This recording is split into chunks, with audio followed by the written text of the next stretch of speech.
D.CMill.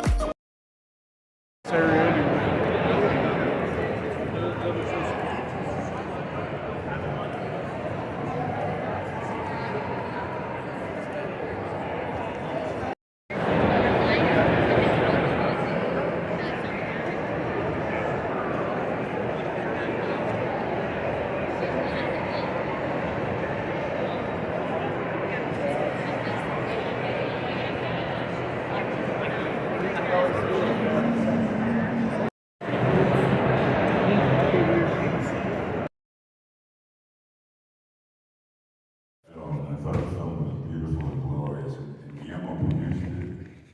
But it was a big, fat, juicy role, and it was full of, you know, the depth. I mean, he was like a demon. So he had a lot of character, and a lot of personality, and a lot of perverted, twisted humor. Birds and Sons of Anarchy was long. We did it for 6 seasons. We had our ups, we had our downs, but we were beloved by the world, and it was the biggest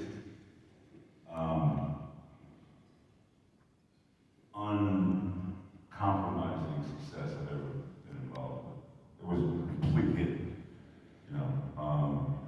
There's not very a lot of projects that you're involved in when you can say that about. So it was a phenomenal experience. I still hang out with a lot of the guys. We still dig each other a lot, which is a miracle because they're all assholes. But that's why you get along, right? My advice to actors is to just find things to act in. If there's a college in your town, and that college has a film department, and those kids are being asked to make movies, get in those movies. If there are local theaters in your town or in driving distance, audition for those plays. Doesn't matter whether you're getting paid for them or not, because acting is something you do that supersedes the money. But no, I'll never act for no money. Fuck that shit. But for the rest of you suckers.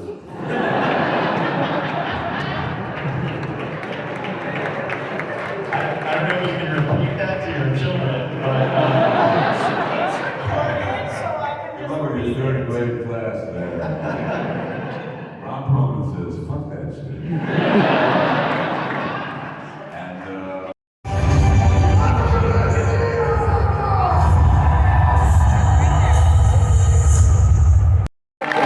and last but certainly not least, please welcome Clark Griswold himself. Please give it up for Jimmy James!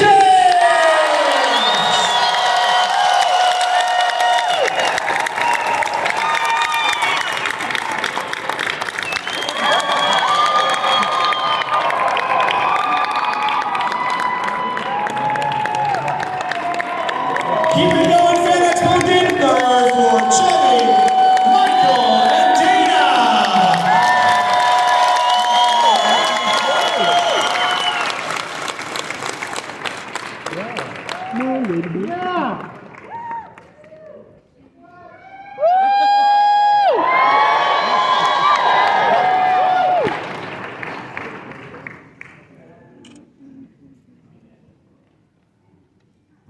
All right, Denver fans, let's hear it one more time.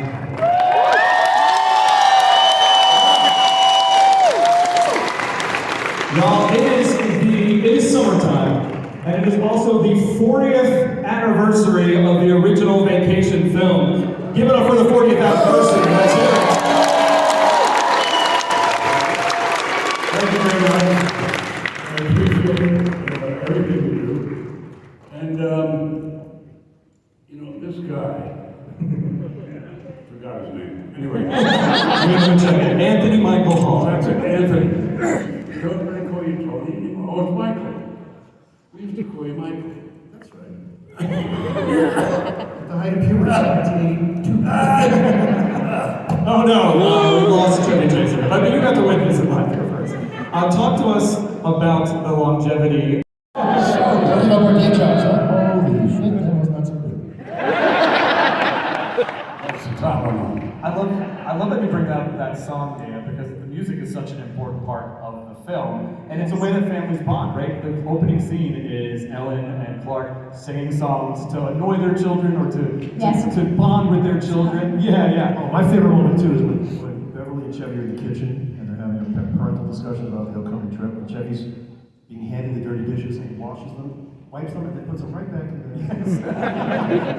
Perfect. Very nice. No, I just wipe them, I don't wash them, right? Right, that's what I meant, Chevy. And the sink's running and all that, I just take the thing and wipe them, and then, I think that's pretty funny. I do good comedy, good physical stuff, physical comedy. I'm a physical comedian, I can't even say it. I'm a physical comedian. I commentate this in the Gale Bill. All this great pratfalls in us, no guys? Come on. Poor crowd. You know, I'll make the fucking This man threw his body into it. No, everything's good. We're loving it. Talk about the. I'm sorry about the language. No, that's okay. I was going to say that my number one question that people come and ask me is, what is Chevy Chase really like? Talk about a high fastball. I know what you meant.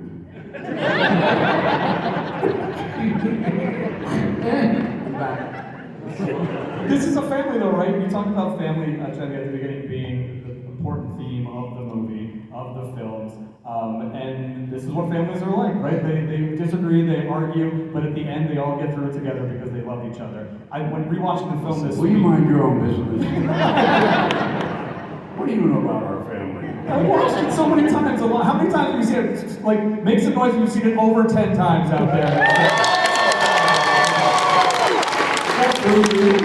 Yes! Over and over again.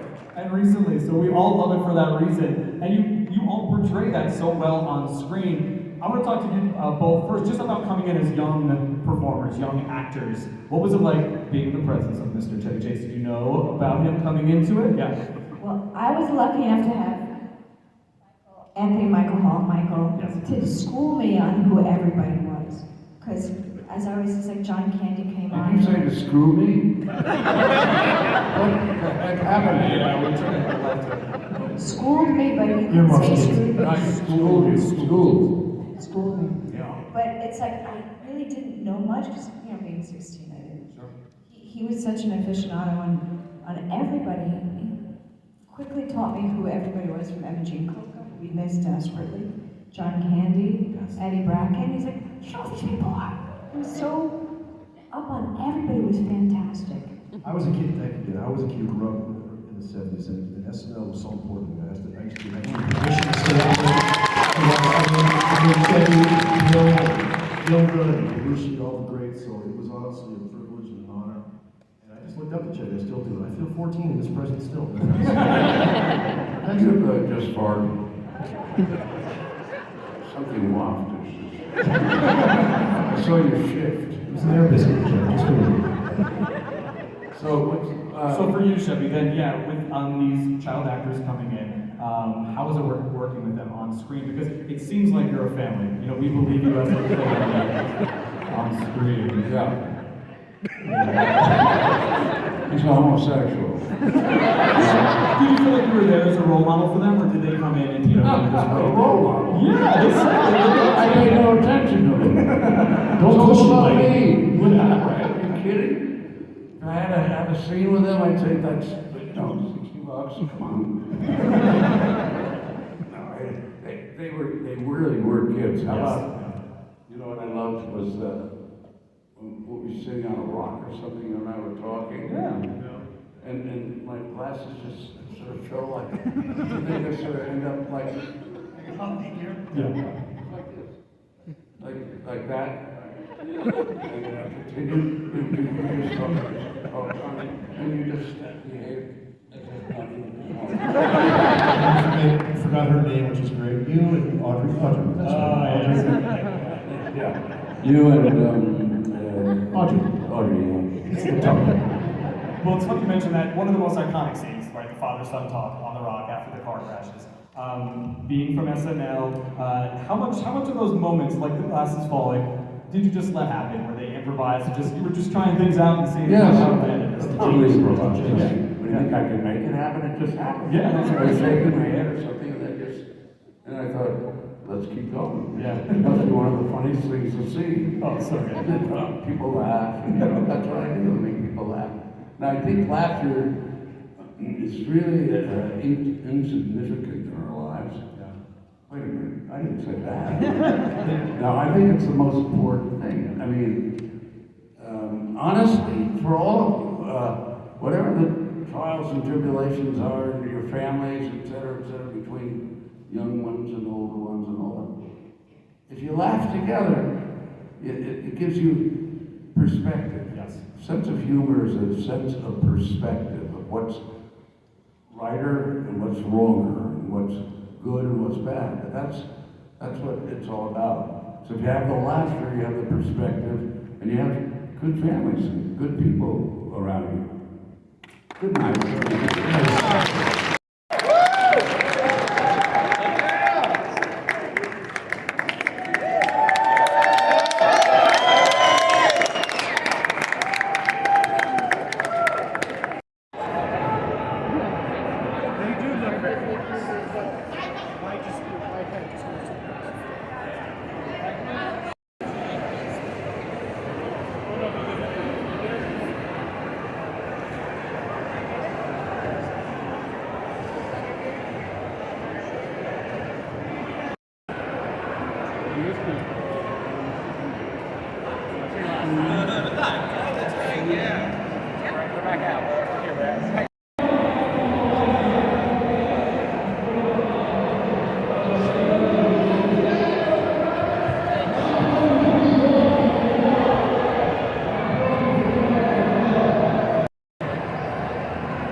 It says the Office cast reunion, and there's Leslie and Kate and Oscar. Wait, that's not you in the middle? So close. Wrong accountant. Wrong accountant. Damn What's it. happening, guys?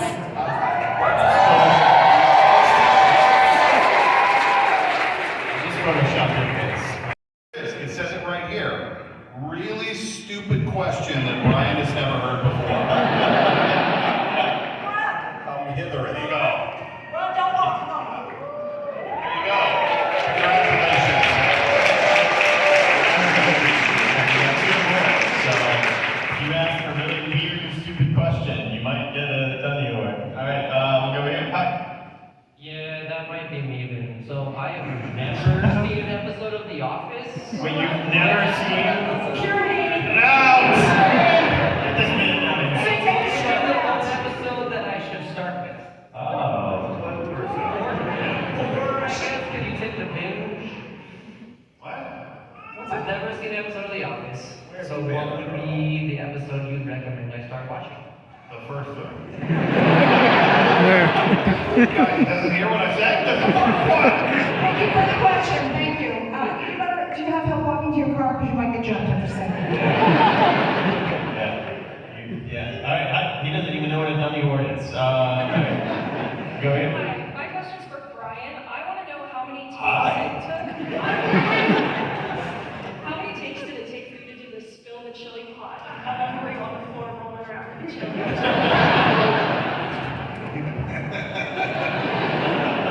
The second part of that question, no one's ever asked me.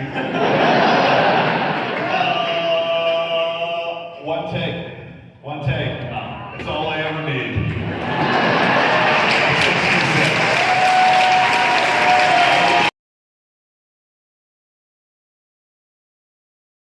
Quite challenging on your voice. I never get cranky though if it's Harley because she's like my therapy. Like I'll scream, I'll beat the crap out of people for hours. And Terrence was pretty hard as a series regular to maintain just because he was always so deep. He was like, "You're a loser," like all the time. Like Terrence was never nice ever in Foster's home, but yeah. Nice, thank you. Hi, my name is Azzy, and I have this burning question. It's very serious. No, it's not.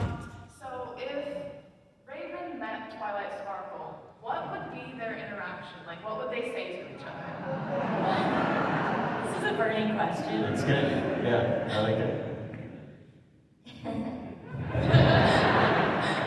By the way, did you see on Teen Titans Go they made Raven like Little Pony characters? Have you guys seen that? Yeah, I So did see cute. that. They did that for you guys. Yeah. I think they really like each other. You know, they're both purple and magic, and You're like, "Dear Princess Celestia, I want to hang out with this girl." whatever. I'm gonna put you in a portal. Can we take a portal to Equestria? Do they have waffles? Yes! Azarath Metrio Sequence.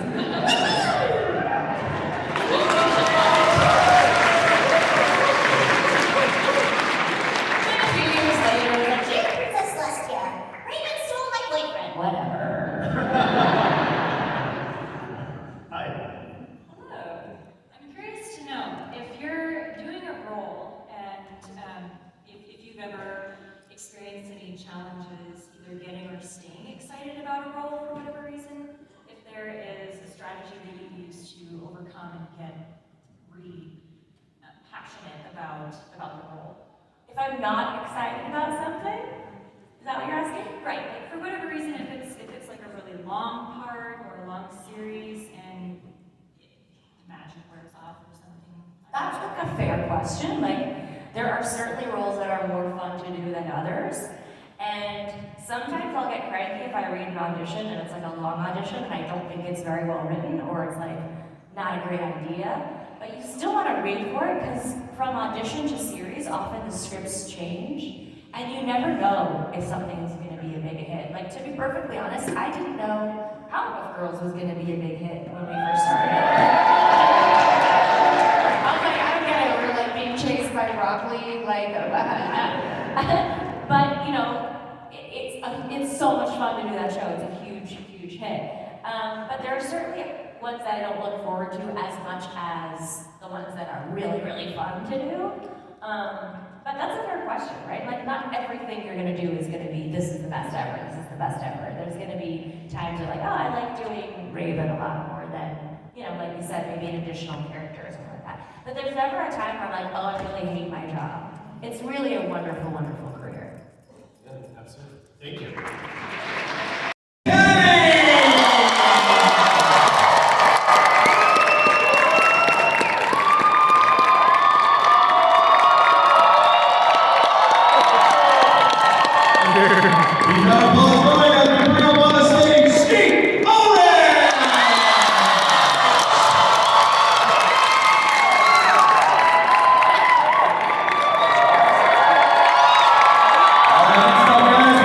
Please welcome Matthew Lillard!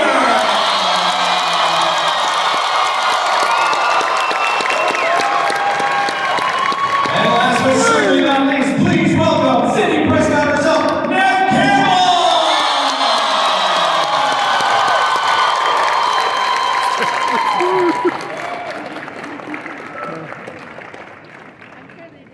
Matthew brought a professional camera on stage. Very good. We have a ton of people still trickling in. Thank you all for being here. Thank you. Give it up one more time for them. Fan Expo.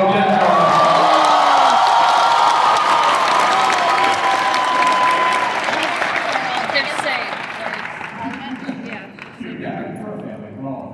We've got a ton of questions in the audience. We want to get to them as soon as possible, because that's what this is about. It's about the fans asking their questions. But I just wanted to kick things off how important this horror franchise was. Yeah, let's start with you. It's incredible. I think we hit lightning in a bottle when we made the movie.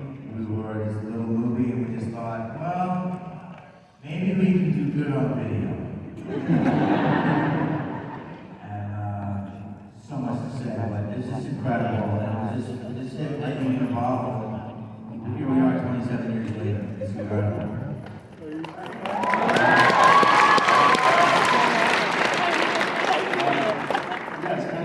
Certainly in the moment, none of us could process that this would ever exist, that people would still be involved, into this series. And, we were just a bunch of kids who got together to do what we love to do. And I think that's the power of, finding what it is you love to do.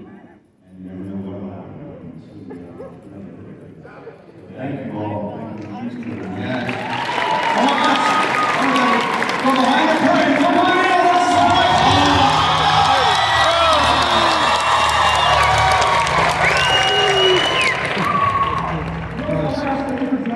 Rose has a solo panel later at 2 p.m., so definitely check that out. But gosh, thank you for joining us on stage. We love it.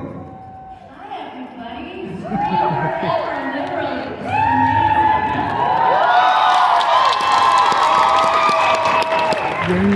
Come and say that Tatum lives, and I love you all. God bless beautiful family.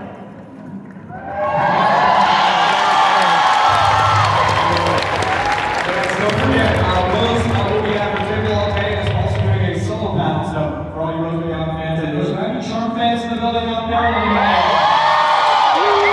check out 2 p.m. right over next door. Matt, talk about the legacy and just what this franchise means to you.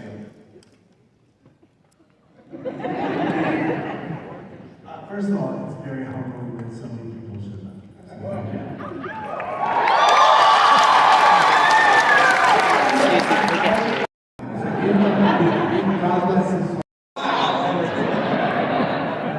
Imagine when I asked that question, they responded with like actual Pokemon. 8 years ago, I had lunch, sushi lunch, with Wes Craven, who wore tweed, and you saw he were talking to an English professor, and he said, I have a small part in my movie. And Heather Graham was we had like a cast and a cast and a cast, and it was incredible. And when the minute we got to England, you were on the cover of Rolling Stone. Yeah, I knew that was the time. yeah. You guys are dead. But anyway, What's your problem, bro? Shout out to Wes Craven, obviously the filmmaking genius, but shout out to Kevin Williamson, the writer behind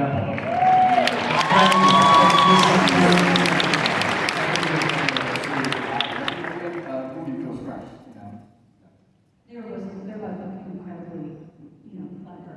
For sure, these films are complicated to get right, and that doesn't mean that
waiting forever at the doctor's office. You can listen wherever you are. We all know someone who thinks that they've got the best life hack. So there you go. Ghostbusters are not in New York. They're in Colorado, Denver. But what those hotspotters don't know is there's a much better hack out there. See, Xfinity gives you 99.9% reliable Oh, that's the internet, Ecto so you don't 6. have to set That's off not the using Ecto your 1, that's the phone Ecto without 6. internet. It means more gaming, streaming, and looking up other life What? hacks on your Just connected looking at. devices. So just came back from In-N-Out Burger. Let me tell you, those burgers, they do something to you. I'm gonna push this button. Wait. Yes, thank you. Had to park all the way over here at the mall because the parking lot was full, so yeah. Full little trail. Really gives you a whole perspective of this place, of Earth. If you just get out of the car and just walk. It's very peaceful. Except for the cars that are driving by, but very peaceful.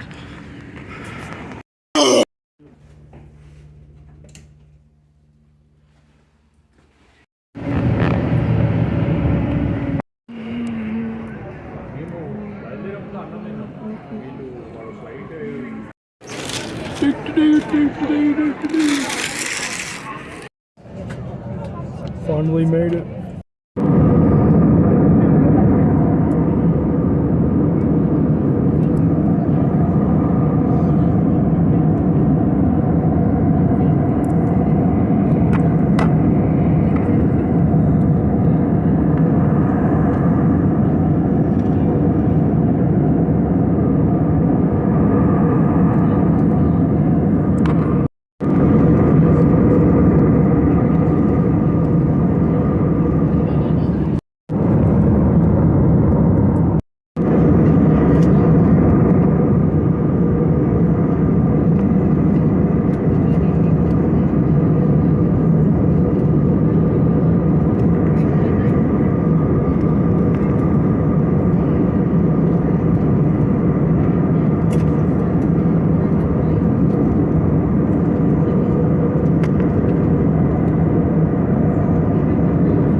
your continued safety and the safety of those around you, please remain seated with your seatbelt securely fastened. All your carry-on luggage safely stowed until this aircraft comes to a full and final stop at the gate.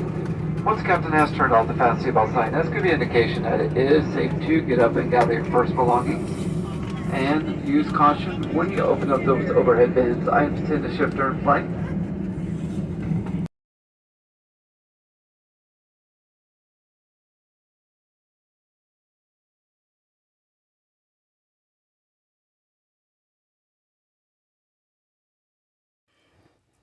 I forgot to show this, the liquid death.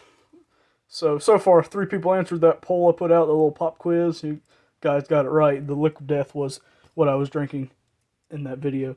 And yeah, I put it over here because $7 for some water, that's basically a collectible can at that point. So I'm like, yeah, if I pay $7, I'm going to keep the can here. So pretty nice can. I'll put that there. And also got the badges right here, the all days passes for the event. So pretty nice. And then, of course, what would have been signed, the Walking Dead poster from John Barathol, hopefully to get him an event in the future.